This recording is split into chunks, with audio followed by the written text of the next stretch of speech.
So what is going on, you guys? And in today's video we will be doing a quick review of the company that I went with for Hajj, and the name of the company is the Hajj Company. شركة حج لخدمات حجاج الداخل تفرغ للحج. So if some of you might not be aware, this year I was blessed enough to perform the Hajj, and for my package I booked the Meena Towers package. The Ministry of Hajj offered 3 packages this year.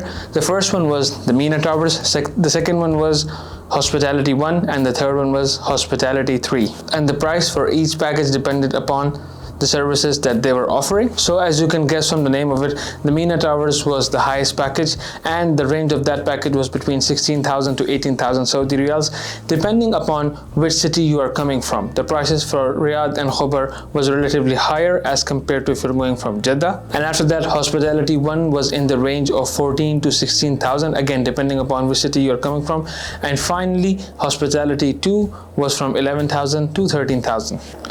Unfortunately, the selection of the company was not in your hand, and as soon as you would select the package, and if you are lucky enough that you were selected for Hajj this year, you would receive a message from the Ministry of Hajj saying that you have been selected and you have to make the payment. Once you will go to make the payment, only then you will find out which company you have been assigned to. And as you might be aware that there is not enough information available about any of these Hajj providers online, and mostly they are working on word of mouth. But what Ministry of Hajj has done is that they will give you an exhaustive list of amenities that these Hajj providers have to provide. It will show you whether this package includes a train, a bus or a car ride, as well as the food that they would be offering, as well as any other amenity in addition to the basic ones like Wi-Fi, the number of people who would be sharing your room, beds, etc, etc. As soon as my name came through the draw, I found out that I will be going this year with the Hajj Company. So this is my review of the Hajj Company and the services that they offered, as well as the rating I would give each of their service. So I will start with the cons of the services that they offered. Full disclaimer that this video is only going to cover the Meena Towers, as I have no experience with Hospitality 1 or Hospitality 2.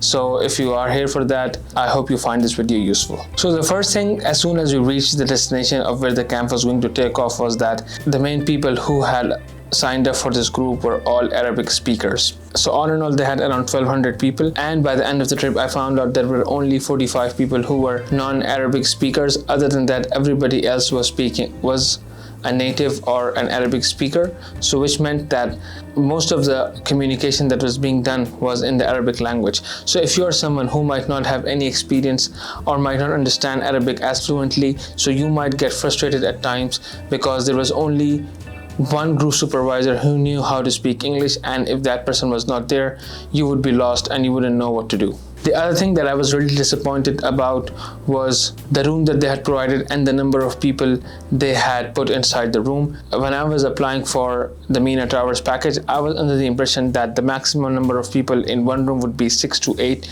But as soon as we reached our destination, we found out that there were 14 people in one room. Yes, 14 people, and the bed spaces were extremely cramped and there was no space to walk inside the room. Only one person can either go in or go out.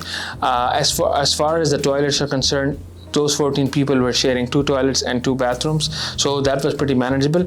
But again, like 14 people in a room, you can imagine if you're claustrophobic or you have anxiety with a lot of people around you, yeah, this might not be the best one for you. The other thing that I noticed was that the quality of the food was not the best, and yes, it is understandable that we are going on Hajj, and due to the number of people and the crowd, that it might be slightly compromised. But then again, if you are paying for the premium package, you expect to get the premium service, and yes, I was really disappointed with the quality of the food.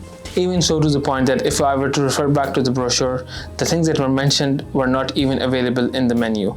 So like I said, when the ministry announced the packages, and if you were to look at any of the brochures of any of the companies, they would give you an exhaustive list, which meant that not everything will be provided. So yeah, better to make sure with your Hajj provider that what is going to be provided or not. Also, there was no option for a dietary restriction in case somebody is lactose intolerant, or they might be looking for diet food. That is not an option, and you just get what everybody else is getting out of the buffet or the cafeteria. And on a personal level, two of the things that were really mismanaged by the Hajj company were, first thing were the train passes. So a number of people, and if I were to say were the people who were from my group, did not get the train passes on time, and the train passes were used from going to Meena to Muzdalifah and then Arafat and then coming back. So yeah, so the thing is that as long as like we did not had the passes, we were all under the anxiety that how will we travel tomorrow.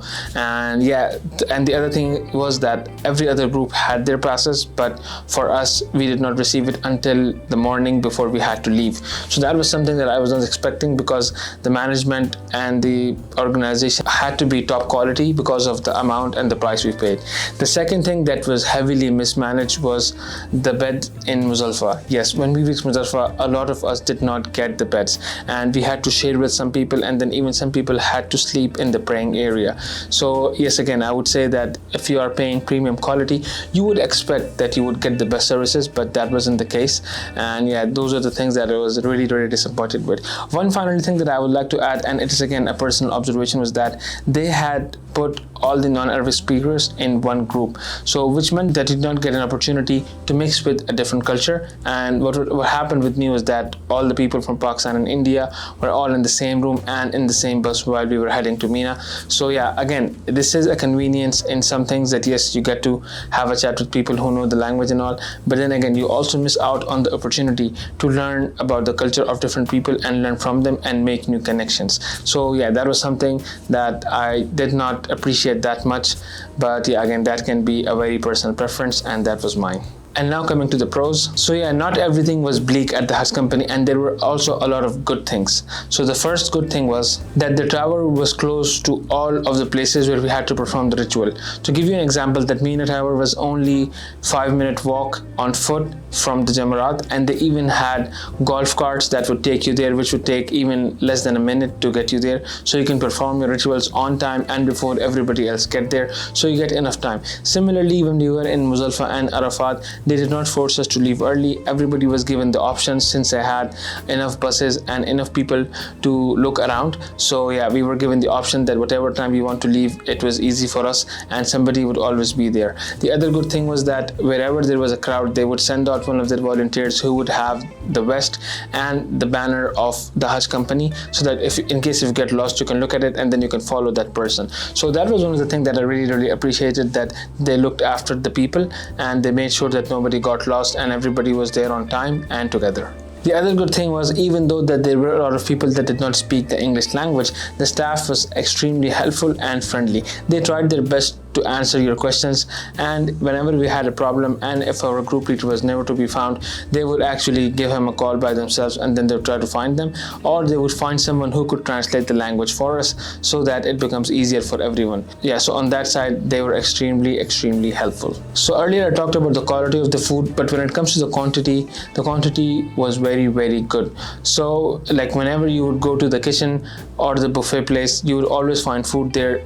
Never an instant happened in those 5 days that they ran out of food and there was not food. Whereas in the ladies section, that was a bit of a different story, because there were certain stories that came out that food had ran out and there weren't enough options as they had in men. So that is something that I cannot vouch for, but yes, those are some things that we had heard, so better to make sure about that as well. One other thing that they did was that they had arranged events and some sort of games for in the evening, especially after the Eid day. So they had arranged a special mandi dinner, as well as they brought in some special sweets for all the Hujjaj so that they can enjoy that, since it was the Eid day. So they made us feel really special about that. And even they gave us gifts and they gave us bags. So there were certain things that were included in the package from the Hajj company, which also included a bag which had praying mat, pelting stones, they had towels, they had masks, they had a personal kit which included all your toiletries, including a toothbrush. So yeah, those are the good things that they had included, and you did not need to carry that from yourself. And the other good thing about the Hajj company was that they had these scholars who were always there to answer you. So you had access through their WhatsApp, and you can even give them a call in case you had a question that needed to be answered, especially if it was related to Hajj or Islam in general. So guys, that was my review of the Hajj company, and all in all, I would say that I would rate this company a 3 out of 5 when it comes to the Meena Towers. Although I haven't haven't checked out any of the other companies, but I did hear some good things about the other group providers. So yeah, I do understand that we are going for Hajj and there's always a chance of mismanagement given the number of people that we have, but I also expect that if you are going to pay premium price and if you're going to charge someone that kind of an amount, you need to give them the services that they require, because a lot of us are going to perform Hajj only once in our lifetime. And yes, we try to, and the money that we had invested in performing this ritual is a huge amount. So if I were to tell you the package that I had was, and the package that the Hajj company charged me 15,000 for the entire process, as well as 1,000 additional for the zabiha that they did. So zabiha, I think, is from the government side, but yes, the Hajj company charges 15,000 Saudi riyals, which is a huge amount. So yeah, once you're paying that kind of an amount, you expect to get the best quality services. So that is why I was a bit disappointed, but all in all, it was an okay experience. And again, I would recommend all of you to do your own research, ask as many people as you can. Before the Hajj season starts, go online, look for people on the forums, because one frustrating thing about this whole process is that nobody knows these groups by the name, and you can only ask people who have already been there, and some of these companies have opened up recently. So yeah, the other thing is, if you would go to their social media, you would see that they have got amazing videos and the social media team is very good. So I would say don't fall for that. Look for someone who has been with this Hajj company and they can guide you even better. And if you have any specific questions, please do let me know in the comment section below. Hope you guys enjoyed this video. Don't forget to like, share and subscribe. And you haven't already, check out my entire Hajj series, which covers the Hajj 2022 season and all the things that you need to know to prepare for the next year right here. Hope you guys enjoyed the content. And I will see you guys in the next one. Peace.